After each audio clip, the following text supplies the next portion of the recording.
evening, everybody. Welcome to The Place to SOAR. I'm your host, Anita Russell, and this is my co-host, Gail Telefaro. This is the place where you can come to learn how to step out and redesign you. We bring in guests from all over the place with different backgrounds and very diverse individuals from all walks of life, and we talk about one of our 10 SOAR commandments. And I'm going to read you that list right now, just in case you forgot from the last time. Life transitions, relationships, community and family, fun and freedom, personal economy, personal development, life coaching, the writer's edge, travel adds value, and legacy. So today I have two special people here, and we're going to talk a little bit about travel adds value. All of us sitting around this table are avid travelers, and we want to talk a little bit about some of our experiences that we have kind of hanging out in Mexico together and all these incredible places. So I'm going to let my two guests, this is Franklin and this is Misha, I'm going to have them introduce themselves. But first we're going to have Gail talk a little bit. Hello, everyone. Okay, as Anita didn't already said, my name is Gail Taliaferro, and basically I'm a mother of one grown man now, finished college, and it's awesome because now it's my time.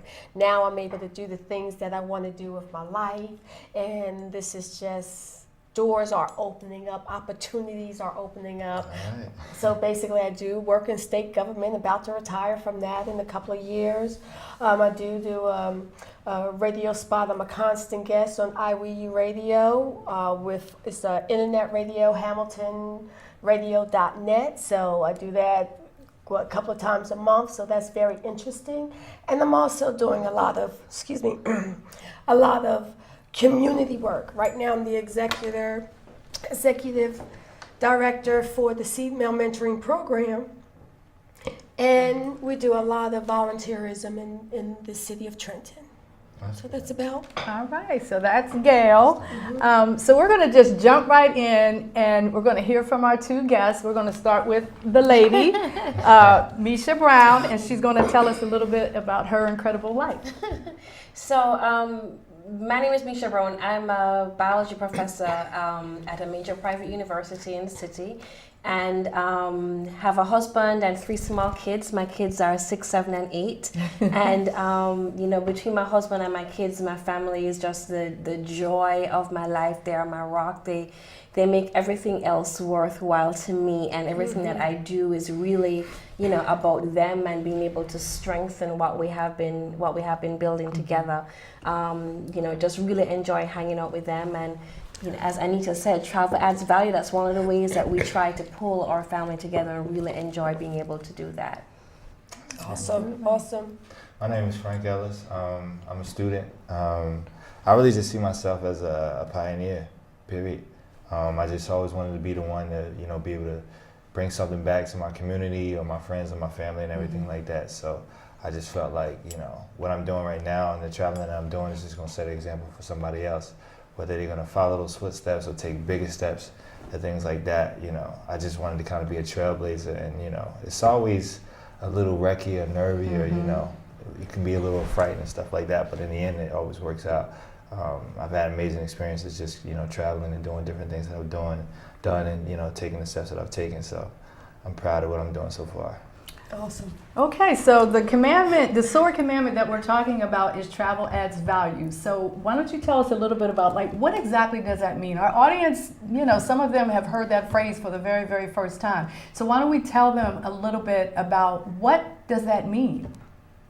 As far as traveling, for me, it's just a new experience, because just from my beginnings, you can call them humble or whatever you want to place it as, there's not too many options, So for me, traveling gives me an option to see more and bring in more into my life, and then it also makes things more relative. That way I can network with people and connect with people on a different level instead of just what I know. The saying itself, it explains itself. You only know what you know. So the more that I get out into the world and I get to see in different concepts and different perspectives and different types of installations, it just makes things kind of, circumnavigate for me. So I just love it. It's like a drug. You got to just keep going and going and taking it and taking it and taking it. And it's just, but it's a good thing. It builds, you know. So I'm proud of that for, you know, travel as far as that. Excellent. So one thing I will mention is that all four of us are members of a travel club. It's a very inspiring community of people. We meet people from all over the United States, all over the world, and we've all traveled together. So Misha, why don't you tell us a little bit, like, what does travel add value? I know for me, there's 4 areas when I think about travel adding value, and I think about how it can add value to your family life, your career, health and wellness, and retirement. I'm one of those people who is retirement. I know I don't look like it, but I am retired basically from corporate America. And when I took retirement, that was one of the things that I wanted to do was travel. So why don't you tell us just a little bit about, you know, what travel adding value means to you? Well, it just is a way to strengthen the family ties, and for me that's most important. You know, born and raised in Jamaica and coming from a small island, one of the things that did for us and my upbringing is that because you're from a small island, we're always looking out. One of the things that's kind of different about coming from a country that's very, very big, where there is let's say a lot available, is people don't look out as much because they feel like there's so much readily available. Yeah, that's so what the twist that we have, my husband and I, from the way that we were brought up, is that we were out because, you know, we were growing up in Jamaica and we had TV and commercials that were from the United States. So we were always looking out. So we always had this interest to see, well, what's going on over there? What's going on? What can we learn from you? What can we experience from you? How can we pull all of these things together? And being able to experience those things with your family just strengthens the family ties even more and created that foundation. So it was something that was always a part of, we weren't always necessarily able to do it financially, but it was always something that was ingrained in us. And the moment that we're able to do it, the moment that we had the opportunity to, it wasn't a question of is this a way that we need to spend our money? It is, okay, finally we are able to spend money this way because it's something that is, you know, really, really critical and really, really important to us. You know, like I said, my kids are very young, and, you know, we're getting into the holidays now, and I can remember my son asking me for toys. I had no idea what this thing he was asking me for, and I had to go research, well, what is it that this kid wants? And after figuring it out and getting it for him, I mean, in a few days it was trash, but they still are talking about those trips that we've taken together. Yes. You know, they still are, you know, my 8-year-old will call family meetings, well, where are we going next? You know, they still remember. That means more than anything, and those bonds that we're creating, we know can be broken. So to me, that's what travel add value means. And you know what? And I've experienced that same thing. You know, I could not wait until my son turned 5 years old. My son, he went from the terrible twos from 1.5 to 5. And I'm like, I just could not wait for him to get older, so he'll, you know, be able to sit still a little bit, that we can go places. Because by the time he was 5, I was dying for a vacation. I'm like, I need to go somewhere, you know. And me being the single parent, I'm like, okay, I guess I'm gonna have to take him. But now that I was able to see how he relates to being away, he loved it, and I loved it. And it was that time together. Whereas being a single parent, I had to do everything. I had to, you know, go to work. I had to be there for him, you know, be there at church, and then there are other family obligations. I got burned out, and it's like, you know what? I need to take a vacation. But here's the thing, though. I was getting burned out and trying to do everything, but it was also affecting him. And it's like, you know what? Let's just try just going on a little vacation. I didn't go far. He was 5. I didn't go far. But his first vacation was Baltimore Harbor. You know, we stayed a couple of nights. You know, you have the science center there, you have the aquarium. I'm like, let me just see how he's going to work in that area. And there was other kids around, so he was able to, you know, really get that feel. It was new to him, and he was great. He was fine. And I'm like, okay, well, maybe we can go a little bit further. We go to Virginia. Loved it. So now He's 27 now. So he travels more than I do.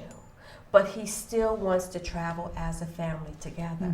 You know, just like you said, your son asked where we're going. My niece is so used to me taking them on vacations that now they're just asking me like they're my own kids. So when we going on vacation? I'm like, oh, you got 2 parents. I don't.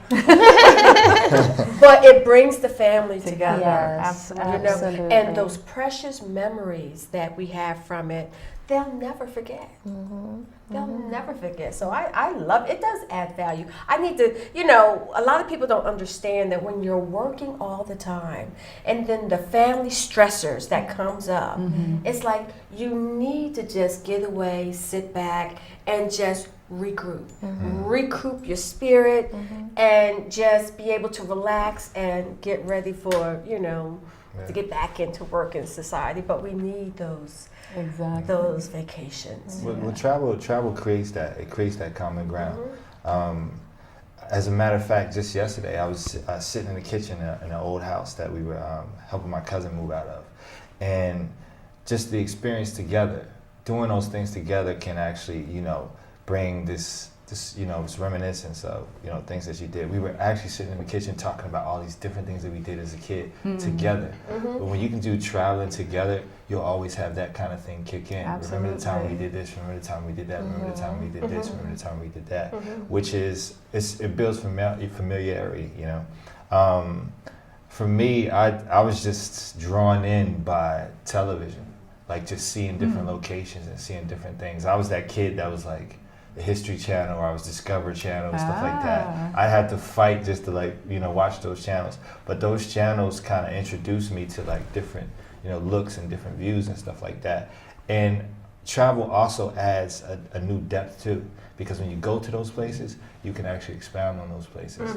It's one thing to see them, but when you're actually there, you can actually, there's different smells, there's different, you know, things happening, there's different things that are taking part in your senses, you know. It's one thing to talk about, oh, Italy, and being in the Sistine Chapel, and it has this and has that, but when you go there, to actually look at that ceiling, you know what I mean, to smell what it smells like in there, or to actually smell the fragrances inside, that's a whole different experience by itself. So, you know, travel always adds something better than just, you know, just watching it or reading it. And that's so interesting that you say that, because when I went to Italy and it's just going to the museums, you know, the architecture. Now, I had no interest in architecture whatsoever, but I'm looking at the buildings, I'm like, look at that door, and I'm looking at the details of how they carved it, and I'm like, this is awesome. And the sculptures that I'm looking at, now, like I said, I've never been into art, but I found that trip to be very educational. You know, the Tower of Pisa really do lean like that, you know, so of course you take the picture, but one of the things that I've always tried with my son is making it a learning experience as well. You know, so yes, we get to go away, we get to have fun, but also learn about the culture, learn about the area and the history. Exactly. When I was, I think maybe about 8 or 10 years old, I grew up in I'm originally from Pittsburgh, Pennsylvania, and I grew up with a very close-knit family. So for a number of years, most of the kids that I played with were like my cousins. And I remember one of my aunts got married, and like I didn't grow up traveling at all, right? You know, we basically stayed with our family, or, you know, we might go to a trip to the zoo or something like that, but we didn't really go on family vacation. And so the idea of travel wasn't on my radar screen until this incident happened in my family. And my Aunt Maxine got married to my Uncle Ronnie, right? And they did something that I had not seen anybody in my family ever do. And that was, they moved to another city. That like blew me away. Like the realization like came to me like, what, you can actually go and live somewhere else. And they moved to Detroit. It wasn't even that far, but just the fact that nobody else in my family had ever actually literally moved away and started a whole new life in a whole new city. So from there, I just started thinking like, wow, they went to Detroit, then that means I can just like go anywhere. And so I sort of, you know, over the years kind of harbored this thing of wanting to travel. And I had one other incident when I was in college, right? And we had a program called Semester at Seas. And I could remember, this is like maybe my sophomore year, and I could remember going and looking at the brochures. You know how they have the bulletin board with all the different things that you can do for your vacation, or if you want to spend a summer or a semester abroad or something like that. And I would go, but I made a mistake. And the mistake that I made was that I went to other people and asked them, what do you think? Do you think I should do this? I went to my family and I went to my friends. Almost unanimously, the response I got was, are you crazy? Yeah. Why would you want to spend your whole entire semester on a boat? Yeah. And so I didn't go. So oftentimes I tell people that is probably the single biggest regret that I have from my college days, is that I didn't follow my own heart, that I let other people kind of talk me out of, you know, that's something that could have turned out to be an absolutely incredible experience. And you know what? And that's why I make sure that I don't listen to other people anymore. I make sure Well, I don't doing anymore what I now. want to do. Absolutely. Because you have those naysayers, like when we went on a Mediterranean cruise, you know, the first thing that came out of a friend of mine's mouth, oh, black people don't go. I'm like, excuse me. Yes, they do. Do you know where it's situated? You know, so while I was there, I made sure I took plenty of pictures of people working there because it's so far, so close to Africa. But you know, my thing is I don't want to miss out on any opportunities. And there is something that I had to show my son. I had to show my son that there's, you know, it's a big old world out there. There's other places to go, Absolutely. things to do. You don't want to miss those opportunities. But he learned how to pack a bag when he was like 5.5, 6, you know, and there was always two. One with his clothes, the other one with his electronics. You know, so he really did enjoy, well, he does enjoy traveling. But that's kind of what travel brings to the table. Travel. I come from like a RC background. Like my family's into art and stuff like that. And you know, with travel, it's just like art. You can't experience it unless you take the first step or the first stroke, things like that. There's many colors to travel. There's many places to go to traveling. So that I kind of related to that. I could never make a drawing or a picture from my mom or anybody in the family without using some kind of paint or some kind of oil or some kind of, you know, some kind of charcoal or something like that. So with each trip that I take or something that I'm doing, I'm creating a new scene or a new picture or a new something I can remember or something I could tack up on my wall and say, hey, listen, remember that time or you know, but different things like that. So travel has always just kind of been close knit. It was kind of like inevitable. You know, for a kid that's into art and stuff like that, and just kind of expressing their stuff. And I also had a feel for the real. I just wanted to see what it was like. I was just curious and nosy, and it just worked out. You know what I mean? In most cases, when you're nosy, it won't benefit sometimes. But you know, travel is definitely something you want to be nosy with. Oh, so. Exactly. And Exactly. you know what? It's just so funny because we have different age groups here. Okay, now with my son, we recently took, you know, just a little driving trip to Maryland, you know, to be with family. And it was just so funny how, you know, now we can still travel together. I thought that was so interesting. It's like, you know, because our relationship is different now. It's like, it's not mom and son anymore. Yes, it's still mother and son, but the conversations are more adult. It's still blowing my mind, but we're able to travel together. I'm not getting on his nerves. He's not getting on my nerves because we know, we just know how to travel with each other. We know where we're going. You know, he's still looking to go to Disney World again, but he also want to go to the islands, and he's looking at me, and I'm like, really? I'm like, okay, but I'm not going to stay with you, but okay, you know, okay, we're going to go our separate place, you know, as long as we have dinner every once in a while, or maybe breakfast. But our relationship, you know, is pretty good, especially when we're traveling. We just like the lifestyle. And that's the whole thing. You know, the lifestyle it doesn't have to be expensive. Right. Prefer to experience something somewhere else, the culture, you know, different, you know, town, a different, you know, state, a different country, and come together and have those memories. Absolutely. That's what I love, the memories. Yeah, last year for Christmas, It was actually around this time that we were getting ready to go on a family vacation. That's right. And Yeah. as I mentioned, when I was growing up, we didn't really do family vacations. But when I had my own kids, we did family Yes. vacations. And I have a brother that lives out in California. So last Christmas, we all, like, they flew here and we got in a van and drove down to Sarasota, Florida. My brother was already there because he was actually performing there. But my sister-in-law and my nephew came to Jersey, and then we all got in a van and we drove down to Sarasota, Florida. And it was incredible. We had such an awesome time. And it was like 4 generations. My grandson was there also. My 2 daughters was there. My nephew was there. And we just had such a great time.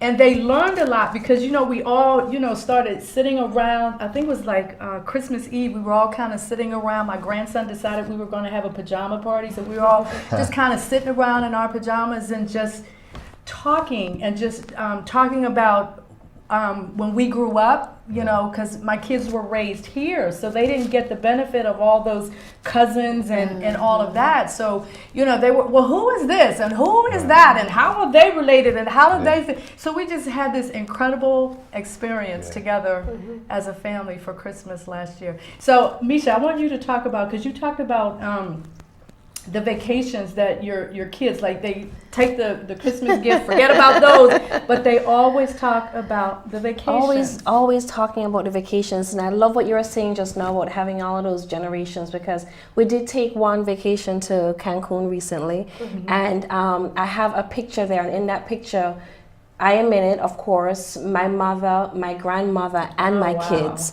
So there were 4 generations on that vacation. And the reality is that the 4 generations, we're together all the time, but there's something to be said about that you being transplanted somewhere else. Exactly. Where the surroundings are different.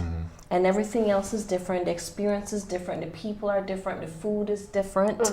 And then you have, instead of, you know, all of the mundane responsibilities of life, you know, all the, you know, first grade homework, stressing them out. Exactly. And, you know, and for me, grading papers that might be stressing, you know, me out. And for my grandmother, you know, worrying about whatever it is she might be worrying about, you know, whether or not she's going to have condensed milk to put in her soda, the kinds of things that grandmas worry about.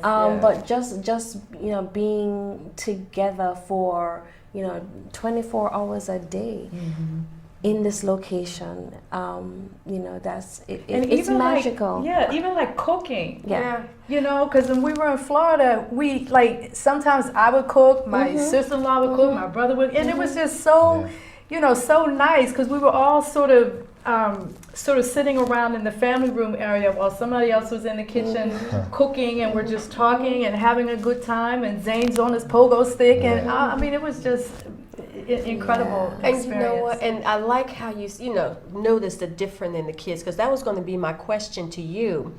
Did you notice them, like, de-stressing? Yes. You know, because kids go through stress too, just like they do. parents do. So when you're taking the family vacation and everybody is de-stressing, you know, that means a whole lot. You know, people don't know how to connect as a family. But, you know, that's why it's so important to go away with the kids. It can do that. It can do that for you.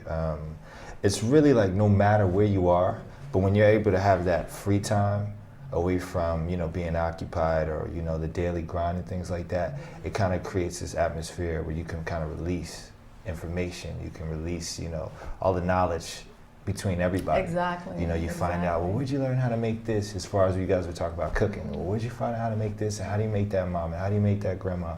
And then that's when the stories come out. That's when, you know, that's when the history comes out, you know, where your family comes from and who you're related to, and, you know, who you don't know and who now you know, and all those things like that. And this is all kind of based in you guys traveling and going somewhere. You have time to actually, you know, converse with each other and figure out all the things that you were too busy for, you know, and I think that's what traveling has really done for me, is giving me time to actually, you know, focus in on what's really important, which is, you know, building myself and building, you know. So I actually want to switch a little bit, and because as I mentioned, we're all members of a travel club, so we all are coming from different walks of life. But out of a lot of the members in our club, Franklin is one of the most adventurous ones. So can you tell us a little bit about some of the things that you do from an adventurous perspective? I'm pretty much a daredevil. My mom thinks I'm just like bent on, killing myself somehow. I've taken just like trips. I think my first trip ever was by myself as a kid. I was like 12. And I had rattled together some money. It was like summertime, and my mom would give me money every day and things like that. My first trip was actually to New York City. I have family in New York City, but I wasn't like really thinking about visiting them and nothing like that. And I actually called my mom. I had like this little trashy throwaway phone or whatever. And I took a trip. I just got on the train and I got out and I was just like, hey, Mom, guess where I'm at? And she was like, where? I was like, I'm in New York City, da, da, da. She was like, what are you doing in New York City? Are you trying to get in trouble? Do you know what happens up there? But it was just all those different things.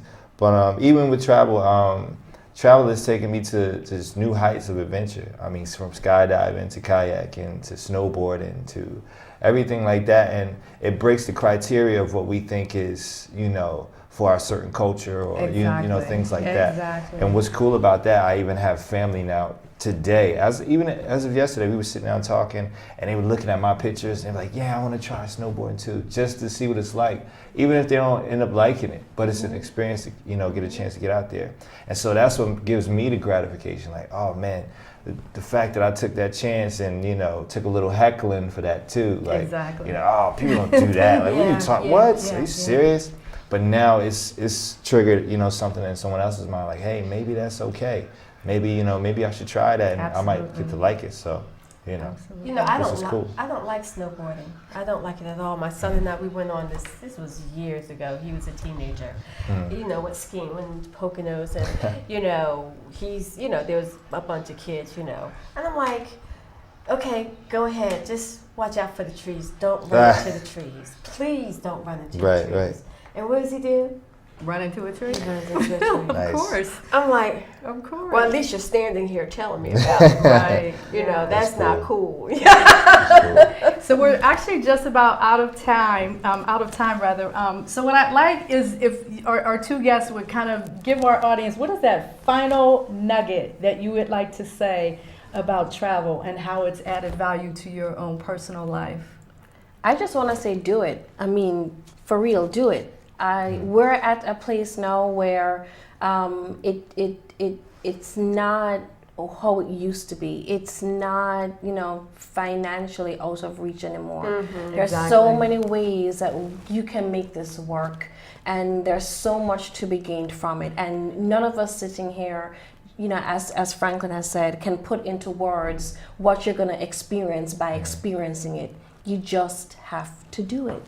Yes, just very do it. well said. Yes. Like Misha, you just have to do it. I think what we have to really think about is just go on that first impulse. When you get introduced to it, or it's given an option, when we start thinking, that's when we start to create the barriers and the hurdles and all the kind of things that can hold us back. But when you actually have the opportunity to do something like that, it will go on for eons and eternity. It will just continue. It's the things that I've done as far as traveling, I will never ever forget in my life ever. And it's actually trickled down into other people's lives. They talk about what I do, and they haven't even done it yet. They're like, oh, my cousin does this, and my nephew does this, and all these other things like that. So that's what travel is for me.